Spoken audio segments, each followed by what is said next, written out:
तो hi friends, welcome है आप सभी का। नमस्कार, जोहार, आदाब, सत श्री अकाल, हजरात और कुछ बोलेंगे। चलिए और इतना ही बोलिए। पार्ट 2 शुरू करते हैं हम लोग। ठीक है।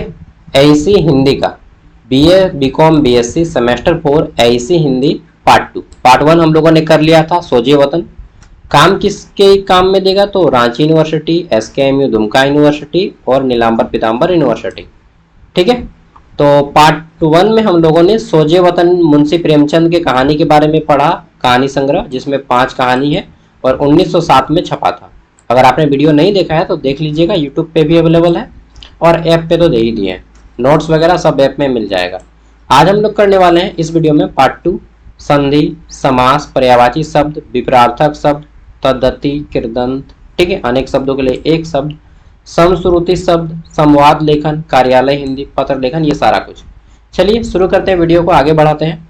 और एक चीज आप लोगों से विनम्र निवेदन होगा हाथ जोड़ के कि भाई अपना एग्जाम आपका हो गया सभी का और कल हो ही जाएगा। जितना भी पेपर है, मेजर पेपर 6, 7, 8 और माइनर पेपर, ये आप हमें इस नंबर पे सेंड कर दें। ऐसा क्यों मैं बोल रहा हूँ? ऐसा इसलिए क्योंकि आपके जो जूनियर कैंडिडेट आएंगे वो उसका है, उनका हेल्प हो जाएगा। ठीक है। वो पेपर देख पाएंगे तो वो समझ पाएंगे कि किस टाइप से क्वेश्चन आ रहा है, क्योंकि आप ही लोग सबसे बड़े भाई हैं। सभी सबसे पहला बैच आप ही लोग हैं, 89, 86, 60, 75, 41। ठीक है। 22, 26 जो बैच है, सबसे पहला बैच है न्यू एजुकेशन पॉलिसी का। तो आप लोग गाइड नहीं करेंगे तो फिर आपका छोटा भाई लोग, बहन लोग कैसे आगे बढ़ेगा? समझ रहे हैं बात को? हाँ। और झारखंड वैसे भी बहुत पिछड़ा है और पढ़ाई का माहौल भी नहीं है। अगर ऐसे में हम लोग भी यूट्यूब वगैरह बंद कर देंगे ना, तो सच बता रहा हूँ, मुझे लगता है कि 40% बच्चा छोड़ देगा। ठीक है, 40 to 60% बच्चा छोड़ देगा अगर यूट्यूब में भी कंटेंट नहीं मिलना लगेगा तो। ठीक है। चलिए गाइड करते हैं। 60 रुपया में 4 साल का ग्रेजुएशन आप लोगों को। इतना सस्ता, इससे सस्ता तो नहीं हो पाएगा ना। 4 साल का ग्रेजुएशन 60 रुपया में ऐप का खर्चा निकलता है। ठीक है। चलिए, तो इस नंबर पे नोट कर लीजिएगा, इस पे अपना क्वेश्चन पेपर हमें सेंड कर दीजिएगा। विनम्र निवेदन है आप सभी से। चलिए अब हम लोग करते हैं पार्ट 2। ठीक है। पार्ट 2, इसमें क्या हम लोग करेंगे? तो ऐसे हिंदी सेमेस्टर 4 संपूर्ण प्रश्न उत्तर, अंक वाले प्रश्न, 1 अंक वाले, संक्षिप्त उत्तर। ठीक है। सबसे पहले यही करेंगे। संधि किसे कहते हैं? तो दो वर्णों या शब्दों के मिलन से या मिलने से जो ध्वनि में परिवर्तन होता है उसी को संधि बोलते हैं। और बचपन में पढ़ते थे कि दो वर्णों के मेल से जो विकार उत्पन्न होता है उसे संधि कहते हैं। ठीक है। तो दो वर्णों के मेल से जो विकार, विकार मतलब परिवर्तन होता है, उसी को संधि बोलते हैं। ठीक है। विकार बोलिए चाहे परिवर्तन बोलिए। ठीक है। जबकि समास क्या है? दो पदों का मेल है। ये दो वर्णों का मेल है और ये दो पदों का मेल है। ठीक है, या शब्दों का मेल है। ठीक है। दो या दो से अधिक पदों या शब्दों के मेल से बने संक्षिप्त शब्द को समास कहते हैं। समास का मतलब होता है छोटा अर्थ। समास का मतलब क्या होता है? छोटा अर्थ। ठीक है। अब इस सब का डिटेल में पढ़ेंगे। पर्यायवाची शब्द किसे कहते हैं? तो जिन शब्दों का अर्थ समान होता है, ठीक है, वे पर्यायवाची शब्द कहलाते हैं। ठीक है। विपरीतार्थक शब्द किसे कहते हैं? जैसे यहाँ पे क्या आप बोलिएगा समान अर्थ वाला, जैसे महिला बोलिए चाहे औरत बोलिए। ठीक है, बात बराबर है। विपरीतार्थक शब्द क्या है? तो उल्टा अर्थ वाले शब्द होते हैं। ठीक है। जिन शब्दों का अर्थ एक दूसरे के विपरीत हो वे विपरीतार्थक शब्द कहते हैं। जैसे पुरुष, महिला, लड़का, लड़की। ठीक है। आम बालचाल में हम लोग बोलते हैं, यही आदमी बोलता है ना, नहीं बोल पाऊंगा। चलिए आगे बढ़ते हैं। ठीक है। तद्धिति प्रत्यय क्या है? तो देखिए, संज्ञा या विशेषण बनाने वाले प्रत्यय तद्धिति प्रत्यय कहलाते हैं। ठीक है। उपसर्ग और प्रत्यय दो होता है ना, उपसर्ग एक होता है उपसर्ग। उपसर्ग में क्या होता है कि शब्द के पहले जोड़ा जाता है और प्रत्यय में शब्द के लास्ट में जोड़ा जाता है और उनके अर्थ में परिवर्तन होता है। और जब प्रत्यय संज्ञा या सर्वनाम शब्द से बनता है तब उसको तद्धिति प्रत्यय कहते हैं। ठीक है। आगे देख लेते हैं। तो अगला आता है हमारा यहाँ पे कृदंत किसे कहते हैं? तो कृदंत धातु में कृदंत प्रत्यय लगाकर बने शब्द कृदंत कहलाते हैं। धातु में, धातु मतलब लोहा नहीं, जैसे आंख है। ठीक है। तो आंख, हो, इसमें जो ओ आता है लास्ट में, ठीक है, तो आंख ये धातु है। ठीक है। क्रिया का मूल रूप धातु होता है। तो वही क्रिया का मूल रूप में कृदंत प्रत्यय लगाकर बने शब्द को कृदंत कहते हैं। ठीक है, जो मरता नहीं है उसके लिए एक शब्द क्या है? अमर। ठीक है, जैसे सूर्य अमर है, कभी मरेगा नहीं मरेगा। ठीक है, और एक तो बरगद का पेड़ अमर है। ठीक है, श्रुति सम भिन्न अर्थ, यानी कि सुनने में समान लगेगा लेकिन अर्थ भिन्न भिन्न है। ठीक है, जैसे हम लोग बोलते हैं चीता। चीता मतलब क्या होता है? एक वो वाला टाइगर वाला चीता, ठीक है, लेपर्ड तेंदुआ वाला चीता, और एक चीता होता है जिसमें व्यक्ति को जलाया जाता है शमशान भूमि में। तो सुनने में तो सम है, पूरा सेम है, लेकिन अर्थ भिन्न भिन्न है। तो एक चीता ये वाला होता है हर्षई, एक चीता होता है दीर्घई वाला। ठीक है, चलिए इसी को बोलते हैं श्रुति सम भिन्न अर्थ सक शब्द। संवाद लेखन का उद्देश्य क्या है? तो संवाद लेखन का उद्देश्य है स्वाभाविक वार्तालाप को रोचक और स्पष्ट रूप में प्रस्तुत करना, यानी कि जो आप सिंपल जो बात करते हैं उसको और इंटरेस्टिंग बनाना। ठीक है, अच्छा यार लगा है ना माइक? हाँ माइक लगा है। अगला है कार्यालय हिंदी किसे कहते हैं? तो सरकारी कार्यालय में जितना भी सरकारी ऑफिस है और प्रशासनिक कार्यों में प्रयुक्त हिंदी को कार्यालय हिंदी कहते हैं। ठीक है, ये 10 क्वेश्चन थे 1 मार्क्स वाले, मे भी एग्जाम में आए, और भी क्वेश्चन बता देता हूं आपको जो 1 मार्क्स वाला अभी आएगा। जैसे संधि के कितने भेद होते हैं? तो संधि के 3 भेद होते हैं, स्वर संधि, व्यंजन संधि और विसर्ग संधि। ठीक है, समास के कितने भेद होते हैं? तो समास के 6 भेद होता है। ठीक, जब ये सब भी 1 मार्क्स में आ सकता है। संधि की परिभाषा, प्रकार और उदाहरण लिखिए। तो देखिए संधि क्या है, ये वो गाना चलता है संधि, अरे वही कौन वाला संधि? ससुर घर एक संधि। ठीक है, शादी करते तो संधि होता है ना, आपका माँ का बाप का संधि। एक मिनट,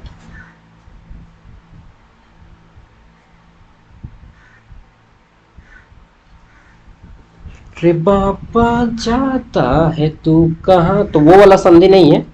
देखिए वहां पर भी वो दोनों संधि में एक जैसा है। क्यों? कि वो जो संधि होता है उसमें भी 2 परिवारों का मिलन होता है। ठीक, वो वाला संधि में रियल लाइफ वाला, और इसमें 2 वर्णों का मिलन होता है। बस संधि क्या होता है कि 2 परिवारों के मिलने से एक नया परिवार बनता है। ठीक है, 2 परिवारों के मिलने से एक नया परिवार बनता है, इसी को संधि बोलते हैं। ठीक है, सेम वही है कि 2 वर्णों के मेल से जो नया ध्वनि परिवर्तन होकर जो नया शब्द बनता है उसी को संधि बोलते हैं। 2 वर्णों के मेल से जो परिवर्तन होता है और नया शब्द बनता है उसे ही संधि बोलते हैं। समझे? तो दोनों संधि सेम है। 2 वर्णों या शब्दों के मेल से जो ध्वनि परिवर्तन होता है वही संधि कहलाता है। ठीक है, संधि के प्रकार 3 होता है। स्वर संधि, जिसमें हर्ष व वर, स्वर और व्यंजन वर्ण समझते हैं ना जी, ओ आ सब आपका अ से अ तक स्वर वर्ण है, तो ये जो आते हैं इसको स्वर्ण बोलते हैं। और कख जो है ये आपका व्यंजन वर्ण है। तो जब कख क का प्रयोग किया जाता है तो व्यंजन संधि, जब अ का प्रयोग करेंगे तो स्वर संधि, और एक होता है विसर्ग संधि। विसर्ग जिसमें 2 गो इस तरह से अनुपात का साइन लगा रहेगा। ठीक है, तो स्वर संधि, स्वर संधि स्वर से स्वर मिलने से स्वर संधि बनता है, स्वर वर्ण से स्वर वर्ण मिलने से स्वर संधि बनता है। जैसे राम जोड़ ईश्वर, अंतिम वाला वर्ड आपको ध्यान देना है, ओ आ हर्षई दुर्गई का ही वर्ड होगा यहाँ पे। तो हर्षई दुर्गई में है ना दुर्गई, हाँ, तो रामेश्वर ये आपका स्वर संधि है। पिता जोड़ ईश्वर, पितेश्वर। ठीक है, और क्या बोलिएगा? कंठेश्वर, और इसी तरह से बहुत हो जाएगा। ठीक है व्यंजन संधि क्या है? तो व्यंजन संधि क्या है? जिसमें व्यंजन वर्णों का प्रयोग व्यंजन वर्ण से सब जब व्यंजन वर्ण मिलता है। ठीक है, जैसे यहाँ पे देखिए तद जोर गुण, यहाँ पे क ख ग का आ गया, गो आ गया, तो यहाँ पे क्या हो गया आपका? व्यंजन संधि। इतना आसानी से समझाऊंगा कि समझ जाइएगा। ठीक है, तो थ थ ग ख ग, अच्छा क से लेकर गिया तक जितने भी वर्ण है आपको लास्ट वाला वर्ड ध्यान देना है। अगर ये क ख ग में आएगा तो आपका व्यंजन संधि, अगर अ आ में आएगा तो ये स्वर संधि, और अगर 2 को हलंत लगा रहेगा ना इस तरह से रेशियो वाला साइन अनुपात वाला तो विसर्ग संधि हो जाएगा। समझ गए? व्यंजन संधि क्या है? जब विसर्ग वर्ण का व्यंजन वर्ण का व्यंजन वर्ण से मिलन होकर परिवर्तन होता है तो उसे व्यंजन संधि कहते हैं। जब स्वर्ण वर्ण का स्वर वर्ण से मिलन होकर परिवर्तन होता है तो उसे स्वर संधि कहते हैं। विसर्ग संधि, जब विसर्ग के बाद स्वर या व्यंजन आए तो उसे ही विसर्ग संधि कहते हैं। विसर्ग संधि का ये पहचान है कि 2 गो यहाँ पे देखिए ये वाला रेशियो वाला साइन रहेगा, ठीक है। तो विसर्ग संधि, विसर्ग के बाद स्वर या व्यंजन आने से परिवर्तन होता है। समझ गए? चलिए, बहुत आसान था। समास क्या है? तो देखिए, हिंदी व्याकरण के कठिन शब्दों में समास और कारक को रखा गया है। समास एक कठिन टॉपिक है। समास का मतलब होता है छोटा अर्थ। छोटा अर्थ माने जैसे हम लोग एक लंबा वर्ड बोलते हैं गर्लफ्रेंड, शॉर्ट में क्या बोलते हैं? जीएफ। ठीक है, यही समझने के लिए तो इसी को हम लोग समास बोलेंगे। डायरेक्टली बोलो वर्ड में। ठीक है। जब मैं क्या जो बोलते थे मैट्रिक में पढ़ता था तो समझ में नहीं आता ये सब क्या होता है जी भैया। फिर दोस्त लोगों ने बताया अरे बॉयफ्रेंड गर्लफ्रेंड, वाह वाह वाह वाह। ठीक है, इरशाद इरशाद। तो यही है समास। देखिए, मैं प्रैक्टिकल लाइफ का एग्जांपल देकर आपको समझाने का प्रयास करता हूँ। समास क्या है कि जब संक्षिप्त वर्ड में लिखा जाए किसी चीज को तो उसे ही क्या बोलते हैं? समास बोलते हैं। ठीक है। समास का मतलब ही होता है छोटा अर्थ देने वाला। तो समास दो या दो से अधिक शब्दों को मिलाकर संक्षिप्त रूप में नया शब्द बनाते हैं तो उसे ही समास कहते हैं। समझ गए? बिल्कुल एकदम समझेगा यार, काहे नहीं समझेगा आदमी। प्रकार बताइए और उदाहरण। तो देखिए, समास के 6 भेद होता है। ठीक है।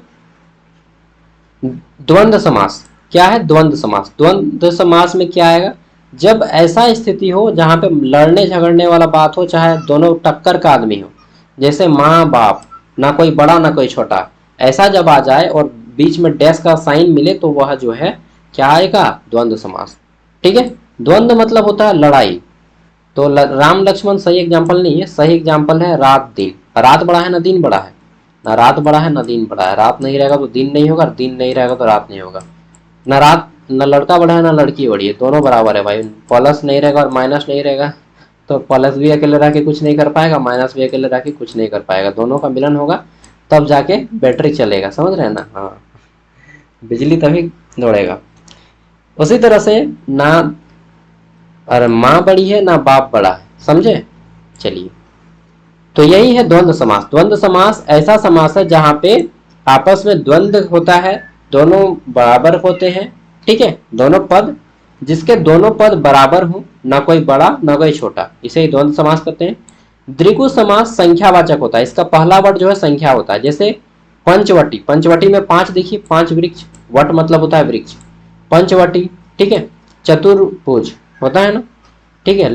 और दशानन, तो जितना भी संख्यावाचक शब्द होता है वो सभी द्विगु समास है। यानी कि जिस समास का पहला पद जो है संख्यावाचक हो उसे ही द्विगु समास कहते हैं।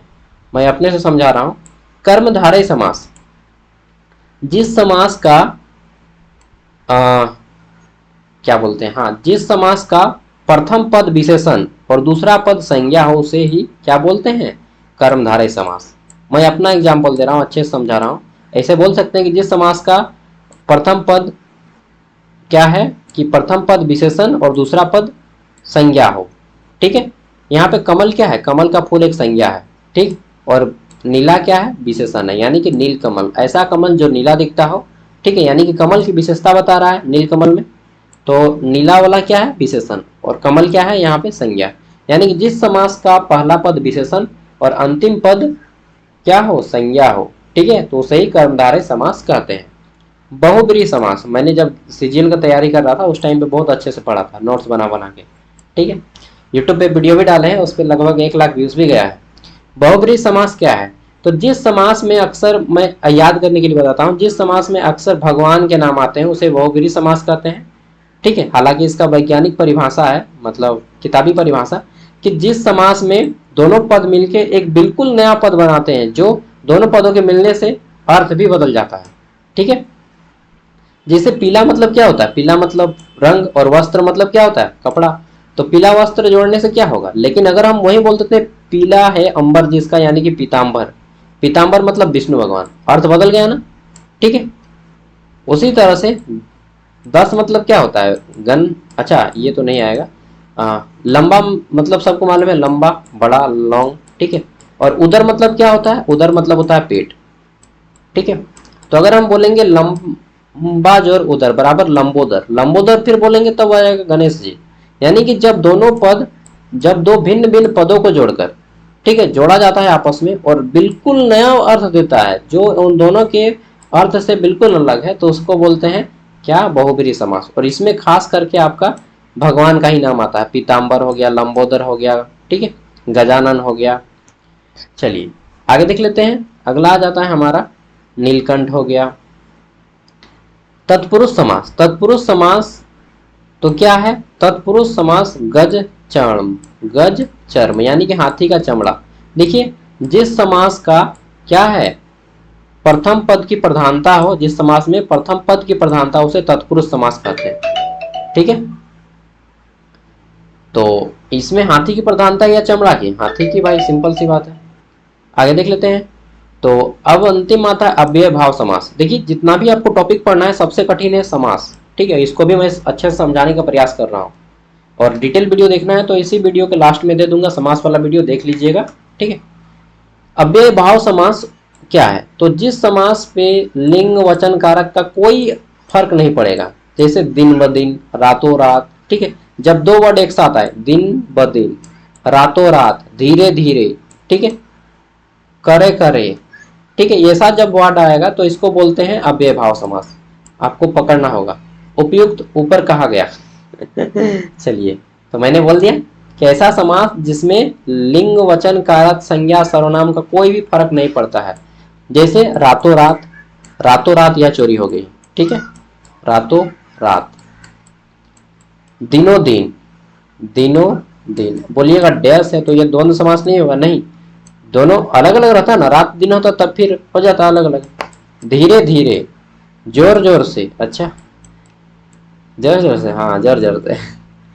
पर्यायवाची और विपरार्थक शब्द उदाहरण सहित बताइए। तो सबको मालूम है विलोम शब्द और आपका समानार्थी शब्द। अच्छा, पर्यायवाची शब्द को इंग्लिश में सिनोनिम्स बोलते हैं और विपरार्थक शब्द को इंग्लिश में एंटोनिम्स बोलते हैं, इसको भी याद कर लीजिएगा, ठीक है।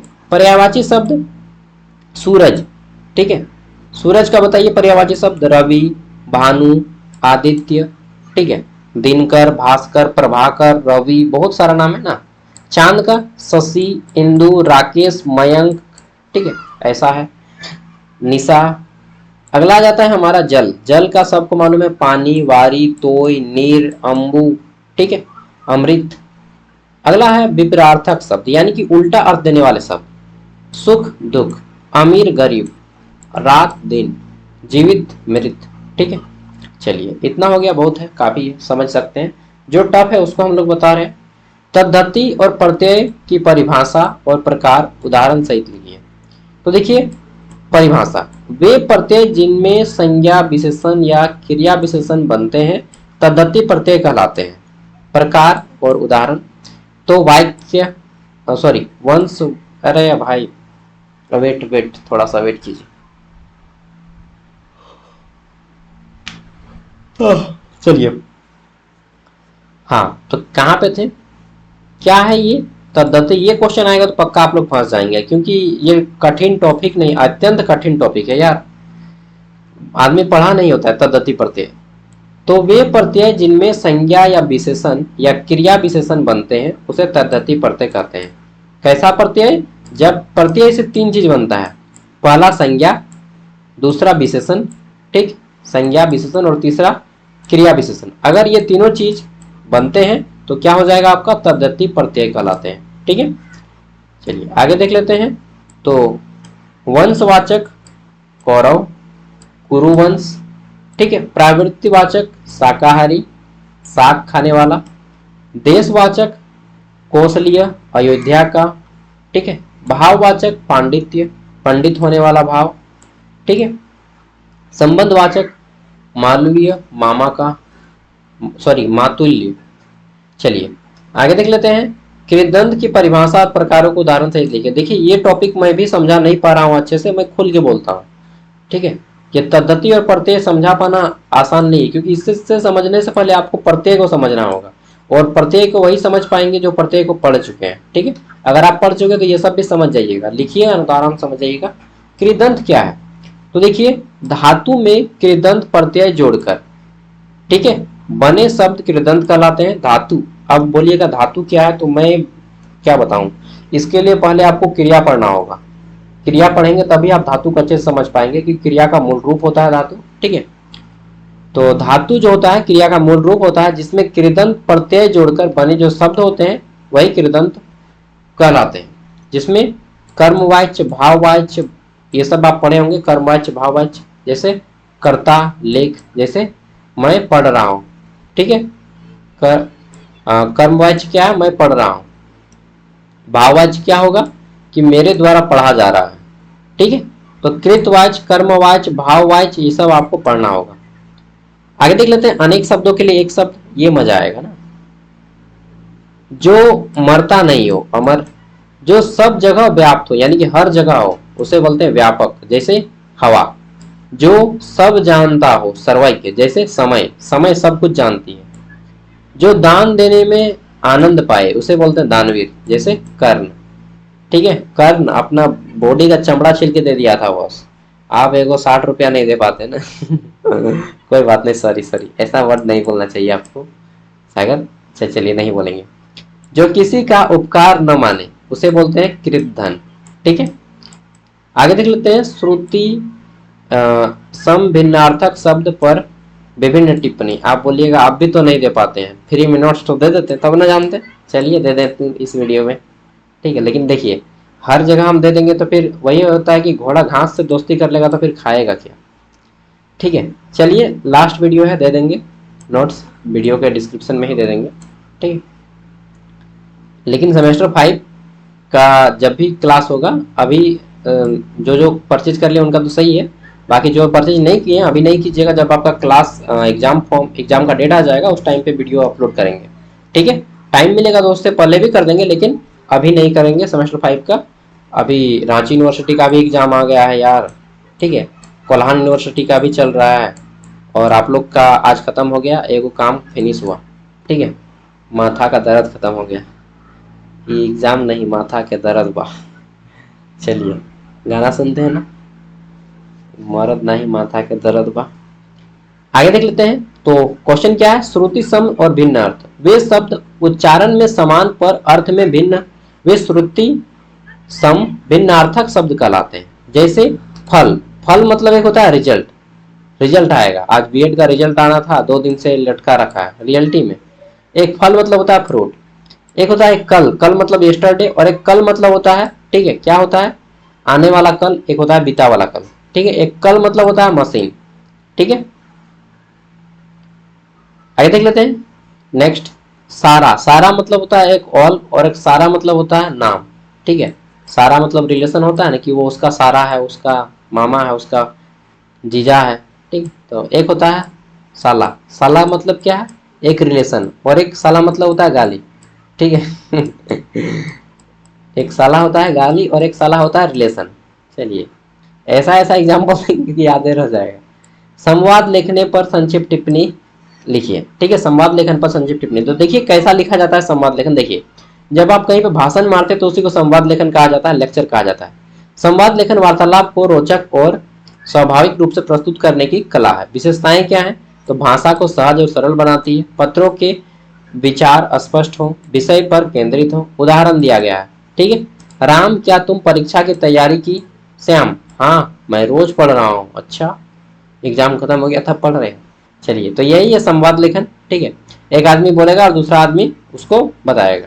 खास करके ये नुक्कड़ नाटक में काम आता है, नुक्कड़ नाटक में, ठीक है। अगला जाता है कार्यालय हिंदी और विविध पत्र लेखन का महत्व बताइए। तो कार्यालय हिंदी ऑफिस में जो काम आता है, और विभिन्न पत्र लेखन। तो कार्यालय हिंदी सरकारी, प्रशासनिक और औपचारिक कामकाज में प्रयुक्त होती है। इनका महत्व क्या है, प्रशासन में पारदर्शिता लाना, यानी कि जो भी काम होता है अच्छे से हो, चोरी चकैती भ्रष्टाचार कम हो, सामान्य जनता को समझने में सुविधा हो, और राष्ट्र एकता में सहायक हो। पत्र लेखन, तो आजकल तो पत्र लेखन वगैरह होता नहीं है, और होता भी तो इंग्लिश में होता है, ठीक है। प्रकार, व्यक्तिगत पत्र और औपचारिक पत्र, आवेदन पत्र, शिकायत पत्र। महत्व, विचारों को स्पष्ट और प्रभावी और से प्रस्तुत करने का माध्यम, ठीक है। अब देखिए पत्र लेखन का यहाँ पे एप्लीकेशन का फॉर्मेट में दिखा रहा हूँ, ठीक है, किस तरह से होता है फॉर्मेट। सबसे पहले सेवा में प्रधानाचार्य महोदय, ठीक है, स्कूल विद्यालय के नाम जो भी है आपका, SKM दुमका।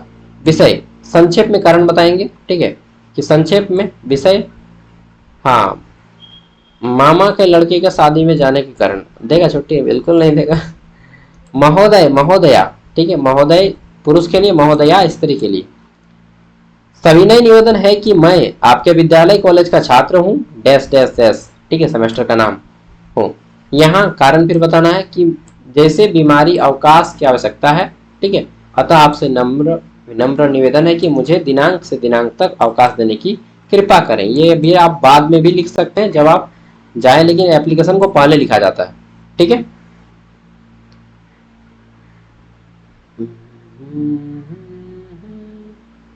आगे देख लेते हैं। नेक्स्ट अगला जाता है प्रश्न, विद्यालय से 3 दिन का अवकाश मांगने हेतु आवेदन लिखिए। तो 3 दिन का आपको छुट्टी चाहिए। सेवा में प्राचार्य महोदय, सरस्वती पूजा विद्यालय पटना, ठीक है, तो सरस्वती पूजा मैंने बोलते सरस्वती उच्च विद्यालय पटना, ठीक है। विषय 3 दिन का अवकाश प्राप्त करने हेतु। अच्छा, कुछ लोग सोचते हैं कि मैं बिहारी हूँ। नहीं रे भाई, मैं ठेठ झारखंडी हूँ, खतियानी झारखंडी हूँ यार। हम कोठा बोले ले जाना ही है, ठीक है, हम की बोल रहे हैं नागपुरी बोले ले जाना ही है, ठीक है। जोहार की एमा मा नतून चिकन आया, बड़ा चिकन आया। जो जो समझे बता दीजिएगा क्या क्या मैंने बोला। संथाली भी थोड़ा थोड़ा आता है, ठीक है। चलिए शुरू करते हैं। तो मैं झारखंडी हूँ, बोकारो जिला से हूँ। सविनय निवेदन है कि मैं आपके विद्यालय का छात्र हूँ, कक्षा 10वीं का विद्यार्थी हूँ। मुझे अचानक बुखार आ गया है। तो बस एप्लीकेशन लिखने का आएगा इस तरह से 10 नंबर का, ठीक है। तो आपसे निवेदन है कि मुझे 10 सितंबर से 12 सितंबर की छुट्टी प्रदान करें और अपना नाम दे दीजिएगा। शिकायत पत्र, अगर किसी को कंप्लेंट लेटर लिखना है तो सेम फॉर्मेट, नाम, सेवा में संबंधित अधिकारी के नाम जैसे लिख दीजिएगा। DC Bokaro, DC Dumka, DC Godda, DC Pakur, DC Jamtara, Deoghar, Sahebganj, जो भी आप लिख दीजिएगा, ठीक है। या आरटीओ डिपार्टमेंट, सड़क डिपार्टमेंट को लिखिए, किसी को भी। विषय संक्षेप में शिकायत लिखे। महोदय, सविनय निवेदन है कि शिकायत का कारण सड़क खराब है, ठीक है, बिजली कटौती है, पानी की समस्या है। आए गजब बात करते हैं यार, हम लोग गरीबी में जी रहे हैं। अच्छा गरीबी में जी रहे हैं, हाँ बिल्कुल गरीबी में जी रहे हैं। तो हमारा निवारण कर दीजिए। कोई करेगा? कोई नहीं करेगा। एक दोस्त से पैसा मांगे थे 10,000, वो बोल रहा है कि दे देंगे। अभी नहीं चाहिए, बाद में, अभी नहीं, जब जरूरत होगा तो मांग लेंगे। Thank you. देखिए, जब आप किसी से हेल्प मांगते हैं और अगर आपको वो हेल्प देते हैं तो उसे आप धन्यवाद, थैंक यू बोलिए यार, ठीक है। और अगर कोई, जैसे आप सड़क पे कहीं भी जा रहे हैं, खासतौर पे लड़की कोई है, तो हम लोग हेल्प देने से लड़का लोग पूछता है कि क्या आपको मदद चाहिए, तो लड़की गलत अर्थ निकाल लेती है, ठीक है। तो ऐसा नहीं है कि गलत अर्थ निकाल लीजिएगा, ठीक है। तो कोई लड़का अगर पूछता है कि क्या आपको मदद चाहिए, तो आप बोल दीजिए कि नहीं चाहिए, ठीक है। और उसके साथ बोल दीजिए नहीं चाहिए, धन्यवाद पूछने के लिए। बस इस तरह से बोल दीजिए, उसको भी अच्छा लगता है। नहीं तो दूसरे बार से ना पूछने में भी खराब लगता है। जैसे मैं बाइक में जाता हूँ कभी कभी अकेले, ठीक है, तो अकेले रहता हूँ तो पूछता हूँ किसी लड़की से, जाना है क्या? तो अब क्या गजब, एक दो होती है कि हाँ जाना है, थोड़ा बैठा लीजिए, इस तरह से कोई बोलता है। एक दो एकदम ऐसा भालेंगे नहीं कि अब आपको डर है, हम ठिठुर जाते हैं कि यार गजब पूछे का है, हम ऐसा रिग्रेट फील होने लगता है। तो सिंपल बोल दीजिए नहीं जाएंगे, पूछने के लिए धन्यवाद, ठीक है। और नेक्स्ट है, अपने मोहल्ले में गंदगी फैल गया है, तो इसके लिए आपको शिकायत पत्र देख लीजिए, ठीक है। इस तरह से आपको लिखा जाना है। और उपायुक्त जो लिखा है ना, नगर आयुक्त महोदय, ठीक है।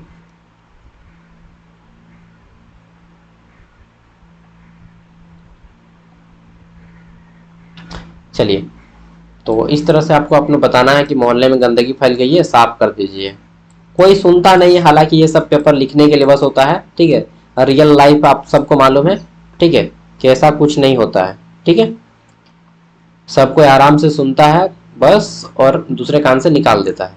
आमंत्रण, इनविटेशन लेटर, ठीक है। प्रिय मित्र, नाम, ठीक है, सप्रेम नमस्कार। अच्छा, मुझे यह बताते हुए प्रसन्न हो रही है कि मेरे घर पर कार्यक्रम का नाम, ठीक है, मेरा बर्थडे है, ठीक है, मेरा विवाह है। अच्छा ठीक है, जो भी आपका दिनांक को समय पर किया जा रहा है, ठीक है। आपसे साधारण अनुरोध है कि कार्यक्रम में पधार कर हमें कृतार्थ करें। कृतार्थ मतलब प्रसन्न करें, खुश करें। आपके आने की प्रतीक्षा आपका स्नेही। ऐसा कोई नहीं होता, शायद में एक दो फ्रेंड होता है जो आपका वेट करता है, अदरवाइज कोई फ्रेंड वेट नहीं करता है यार, बोलता ठीक है बोले ससुर नहीं है तेने खाया तो वाँच ले, ठीक है। मतलब मैक्सिमम आदमी तो वही सोचता है ना कि आएगा तो थोड़ा खानवा घट जाएगा, ठीक है, और खास करके जब बाहर में रहते हो आप। चलिए, हालांकि दोस्त ऐसा नहीं होते हैं, ठीक है। चलिए, मुझे यह बताते हुए बहुत खुशी हो रही है कि मेरा जन्मदिन वगैरह वगैरह इस तरह से आपको लिखने के लिए आएगा, समझ गए ना कि मेरा क्या कहने का है। ऑफिशियल ऑर्डर आएगा तो इस तरह से लिखना है, कार्यालय आदेश, सभी कर्मचारियों को सूचित किया जाता है कि आदेश का कारण, ठीक है, संबंधित व्यक्ति का सॉरी सभी संबंधित व्यक्ति आदेश का पालन करें। हस्ताक्षर, अधिकारी का नाम व पद, उदाहरण प्रश्न विद्यालय में समय पर परिवर्तन हेतु आदेश, इस तरह से आपको लिखा जाएगा, ठीक है। चलिए, ये देख लिया आपने किस तरह से हमने पूरा का पूरा क्वेश्चन आपके साथ डील किया। इसका पीडीएफ भी वीडियो के डिस्क्रिप्शन में दे दूंगा। बदले में क्या देना है, बस आपको अपना क्वेश्चन पेपर इस नंबर पे हमें सेंड कर दीजिएगा, ठीक है। और सेमेस्टर इसका रिजल्ट कब आएगा वो भी जान लीजिए। तो इसका जो रिजल्ट है आपका अभी सितंबर चल रहा है ना, अक्टूबर नवंबर दिसंबर में आ जाएगा इसका रिजल्ट, दिसंबर में आ जाएगा। और दिसंबर में ही या जनवरी में ही आपका एग्जाम भी हो जाएगा सेमेस्टर 5 का, ठीक है। तो जब भी एग्जाम का डेट आता है मैं आपको वीडियो देना शुरू कर देता हूँ, ठीक है। और इस बार सब वीडियो टाइम से दे दिया हूँ, टाइम से पहले ही दे दिया हूँ, ठीक है। 2 दिन 3 दिन पहले दे दिया हूँ, आराम से आप लोग पढ़ पढ़ के एग्जाम दिए मस्ती के साथ। Bye bye. सब पेपर सब्जेक्टिव आ रहा है, टेंशन नहीं लीजिए। और ये समास वाला वीडियो चाहे प्रीवियस वीडियो जो भी देखना है आप देख सकते हैं। समास से क्वेश्चन आने की बहुत ज़्यादा संभावना है, ठीक है, समास और संधि से। चलिए, इतना कर लीजिए ना, आराम से आप एग्जाम पास होंगे। यह 50 नंबर का एग्जाम होगा, 20 नंबर लाने से pass. Bye bye, take care, all the best, फिर मिलेंगे अगले सेमेस्टर में। ओके दोस्तों, क्वेश्चन पेपर सेंड कर दीजिएगा। जोहार।